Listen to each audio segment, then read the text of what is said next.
Step चौथा आप जानते हैं कि क्या होता है स्टेप चौथे में, कि यहाँ जो हल युग्म है, सॉरी हल सारणी है, इसमें देखो सबसे अधिकतम अंक कौन सा है, 7 है ना, 7 अंक है। तो आप चाहो तो 7 को बिंदु इस अक्ष पर ड्रॉ करो, 7 को बिंदु, ठीक ना, या फिर एक ज़्यादा आप ऐड कर सकते हो, ठीक ना। तो मैं एक ज़्यादा ही ले लेता हूँ, ठीक ना, एक ज़्यादा बिंदु ले लूँगा।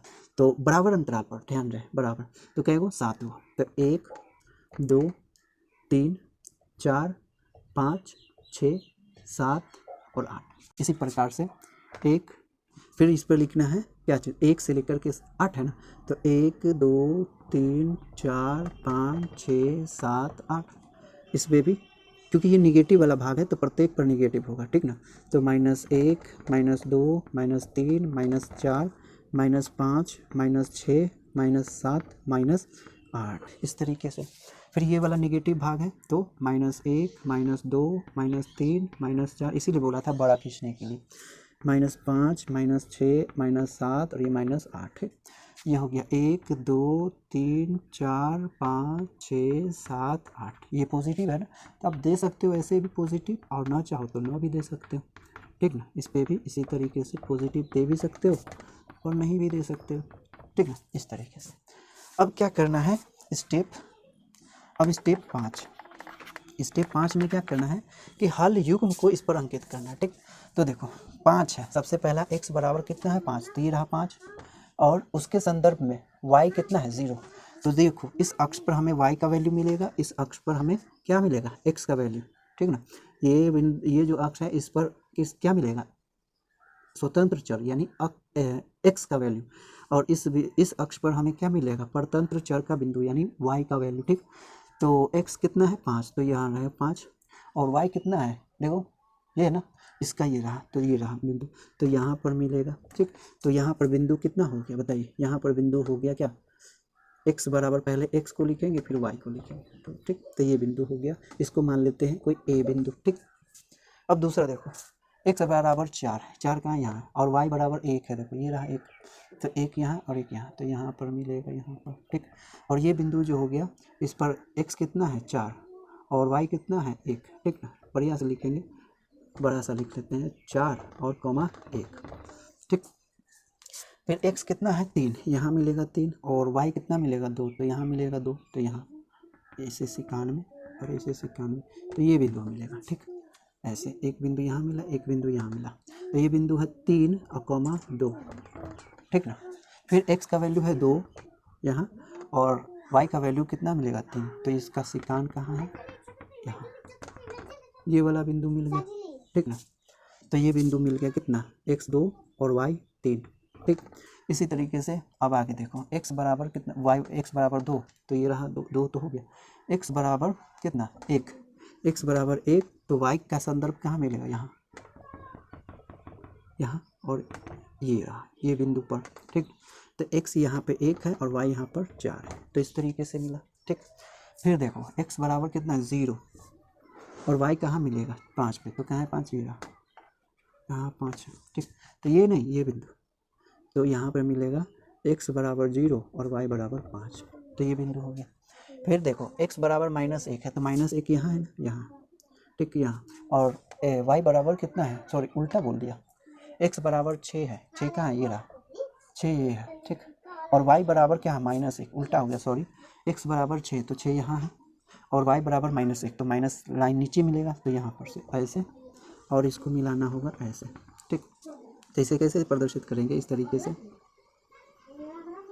ठीक ना। तो यहाँ पर x कितना हो गया 6 और y कितना हो गया -1, ये हो गया, ठीक। ये बिंदु थोड़ा सा इधर खींच लेते हैं 6 और -1, ठीक। तो ये बिंदु हो गया, ठीक ना। फिर देखो x बराबर 7 है, तो यहाँ 7, और y बराबर 2 है, तो 2 के सिकान में जाओ, ये रहा ऐसे, यहाँ और यहाँ, तो ये बिंदु मिला, ठीक ना। तो इस बिंदु पर x कितना है 7 और y कितना है -2, इस तरीके से, ठीक। तो ये देखिए एक बिंदु, ये इसे a मान लेते हैं, ये है a, ये बिंदु को मान लेते हैं b, इसे मान लेते हैं c, इसे d, इसे e, इसे f, इसे g, इसे h मान लेते हैं, ठीक। ये वाला h बिंदु मान लिया, ठीक। अब हमें क्या करना है, अंकित कर दिए स्टेप 6, छठे स्टेप में हमें क्या करना है कि एक स्केल लेना है, ठीक ना, एक स्केल लेना है ना। आप तो कॉपी पे करोगे ना तो आ जाएगा स्केल। तो एक स्केल की सहायता से इन सारे बिंदुओं को एक सीध में मिला देंगे, ठीक ना, एक सीध में। हालांकि मेरा टेढ़ा मेरा होगा, आप कॉपी पे बनाओगे या इसके लिए एक ग्राफ की कॉपी खरीद लोगे तो हो जाएगा, ठीक ना। तो एक सीध में मिलाऊंगा, हालांकि ये छोटा स्केल है फिर भी मिलाता हूँ, ठीक। तो मिलाते हैं, चलिए। एक बिंदु, पूरे बिंदु को एक सीध में मिलाना है, ठीक ना, एक सीध में। मेरा टेढ़ा होगा, ध्यान रखें, ठीक ना। फिर भी मैं स्केल की सहायता से नहीं, ऐसे ही डायरेक्ट मिला रहा हूँ, थोड़ा सा सीधा करने के लिए, ठीक ना। थोड़ा सा टेढ़ा हो गया, आप इसको मेंशन मत करो, आप खींचोगे बराबर अंतराल होगा ना तो आपका बिंदु कभी टेढ़ा नहीं जाएगा, ठीक ना। आप सीधा लेकर के जाओगे, ठीक ना। तो आपको ग्राफ ऐसे ही मिल जाएगा सीधा सा, एक इधर की ओर और एक इधर की ओर, ठीक। तो इस प्रकार से हम क्या करते हैं, ग्राफ को खींचते हैं, ठीक ना। तो इन 6 स्टेप के द्वारा आप किसी भी रैखिक समीकरण का क्या कर सकते हो, ग्राफ को खींच सकते हैं, ठीक। तो आप इसे नोट कर लो। यहाँ ध्यान रखें कि जो अंतराल हम लेंगे ना, यहाँ पर जो अंतराल लेंगे, गैप लेंगे ना, ये गैप हमेशा बराबर होना चाहिए। ये गैप, ये गैप, ये गैप, ये सारे गैप आप देख रहे हो कि यहाँ पर का जो गैप है थोड़ा कम है और यहाँ पर का ज़्यादा है ना। हालांकि यहाँ से मैंने स्केल से नहीं ना खींचा, तो आप तो गैप भी स्केल से लेकर के करोगे, नहीं तो आप ग्राफ का पेपर लेकर के काम करो तो आपका जितना भी ग्राफ होगा बिल्कुल एक्यूरेट, एकदम सीधा सीधा होगा, ठीक। तो आप इसे नोट करें, है ना। इस बात को हम नोट में लिखेंगे कि इस प्रकार से कि किसी एक घातीय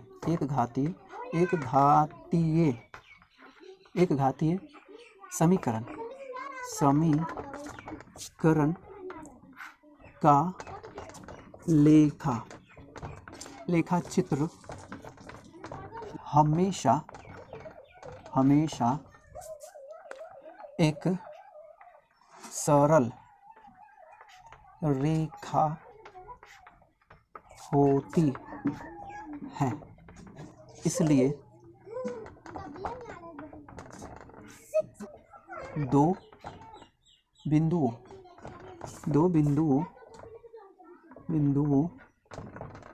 बिंदुओं को स्थापित करके एक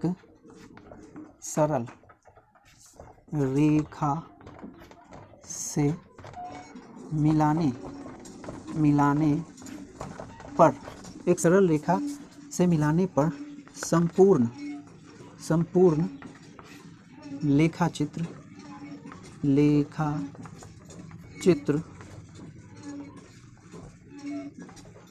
चित्र प्राप्त हो जाता है, समझे। यानी एक घातीय समीकरण का लेखा चित्र हमेशा एक सरल रेखा होती है ना। दो चर वाले रैखिक समीकरण एक घातीय होते हैं और इसके जो लेखा चित्र है हमेशा आपको एक सरल रेखा प्राप्त होगी। आप इस रेखा चित्र को दो बिंदुओं की सहायता से भी खींच सकते हैं, जैसे कि अभी मैंने हल सारणी निकाले थे, उसमें कई सारे बिंदु निकाले थे, कई सारे हल युग्म निकाले थे। आप चाहे तो कम से कम, है ना, कम से कम दो बिंदु निकाल करके उसे, है ना, आप ग्राफ खींच सकते हैं। सिर्फ दो बिंदुओं को आपस में मिला देंगे ना तो संपूर्ण लेखाचित्र प्राप्त हो जाता है, ठीक ना। अगर हम चाहें तो इसके लिए हल सारणी हम ऐसे बना सकते हैं, दो बिंदुओं को लेकर के, ठीक ना, इस प्रकार से। ये हो गया x और ये हो गया y, ठीक ना। इसमें हम क्या करेंगे कि x बराबर 0 रखते हैं। जब x बराबर हम 0 रखेंगे तो y बराबर हमें कितना मिल जाएगा, 5, ठीक। अब दूसरी पॉइंट हम ले सकते हैं कि जब y बराबर हम 0 रख लेते हैं तो x बराबर हमें कितना मिल जाएगा, 5, ठीक।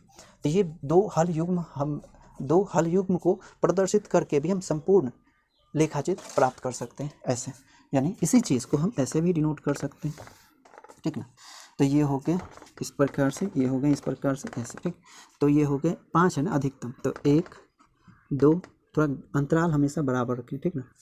1 2 3 4 5, इसी प्रकार से 1 2 3 4 5, 1 2 3 4 5, 1 2 3 4 5, इस तरीके से, ठीक। तो जब यहाँ मूल बिंदु हो गया 0 0, ये x एक्सिस और ये वाई एक्सिस, यानी स्वतंत्र चर और ये परतंत्र चर का एक्सिस हो गया। ये पॉजिटिव भाग हो गया और ये निगेटिव भाग हो गया। ये तो आप जानते हैं, ये फिर पॉजिटिव भाग और ये निगेटिव भाग यानी निगेटिव एक्सिस, ठीक ना, इस तरीके से, ठीक, इस प्रकार से। तो x बराबर कितना 0, तो यहाँ 0, y कितना मिलेगा 5, तो क्या 1 2 3 4 5, ठीक, तो यहाँ तो एक बिंदु यहाँ मिल जाएगा, ठीक। तो यहाँ 1 2 3 4 5 ऐसे भी नोट कर सकते हैं। फिर जब x बराबर 5 है तो x कहाँ है 5, 1 2 3 4 5 यहाँ, और y कहाँ है इसका, ये रहा, तो एक बिंदु यहाँ मिलेगा। तो इस बिंदु को हम क्या कहेंगे, इस बिंदु को यहाँ से ऐसे डिनोट कर लेते हैं, ऐसे, ठीक ना। इस बिंदु को डिनोट करेंगे कि कितना, x बराबर कितना है 0 और y बराबर कितना है 5, तो ये एक बिंदु हो गया। फिर दूसरा बिंदु ये हो गया, ठीक ना, यहाँ पर x बराबर 5 और y बराबर 0, ठीक। तो ये दो बिंदु की सहायता से भी हम रेखा चित्र प्राप्त कर सकते हैं, है ना। और जब इन दोनों को एक सरल रेखा से ऐसे मिला देंगे, है ना, तो एक संपूर्ण रेखा चित्र तैयार हो जाएगा इस समीकरण का। देख, पहला जो रेखा चित्र था वो और ये दोनों को देख, दोनों समान होंगे, ठीक ना, कोई चेंजिंग नहीं। तो हम दो बिंदुओं की सहायता से भी संपूर्ण रेखा चित्र प्राप्त कर सकते हैं, ठीक, इस तरीके से। आशा करता हूँ कि आपको मैं समझा सका कि रेखा चित्र कैसे ड्रॉ किया जाता है, ठीक। तो मिलते हैं नेक्स्ट वीडियो में। Till then be continue and keep learning. Thank you for watching my video.